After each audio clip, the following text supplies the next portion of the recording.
38 minute একটা যুদ্ধ এবং একটা সরকারের পতন। 1896 সালে জাঞ্জিবার ছিল ব্রিটিশ প্রভাবের অধীনে।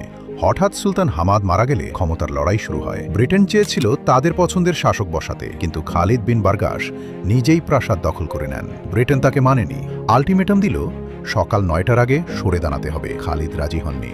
বন্দর জুড়ে প্রস্তুত ছিল ব্রিটিশ যুদ্ধজাহাজ। 9টা বাজতেই কামান গর্জে ওঠে। প্রাসাদ আর রাজকীয় নৌবাহিনী দ্রুত ধ্বংস হতে থাকে। জাঞ্জিবার পাল্টা প্রতিরোধ করলেও তা ব্রিটিশ শক্তির সামনে টিকতে পারেনি।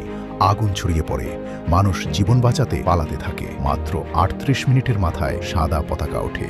খালিদ পালিয়ে জার্মান কনসুলেটে আশ্রয় নেন। যুদ্ধ শেষ, প্রায় 500 জাঞ্জিবারি নিহত। ব্রিটিশ ক্ষতি ছিল প্রায় শূন্য। এরপর ব্রিটেন তাদের অনুগত শাসক বসায়। এভাবেই এটি ইতিহাসে পরিচিত হয় পৃথিবীর সবচেয়ে ছোট যুদ্ধ।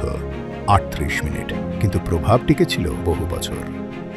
এমন বাস্তব অজানা ইতিহাস জানতে লাইক করুন, কমেন্ট করুন, সাবস্ক্রাইব করুন।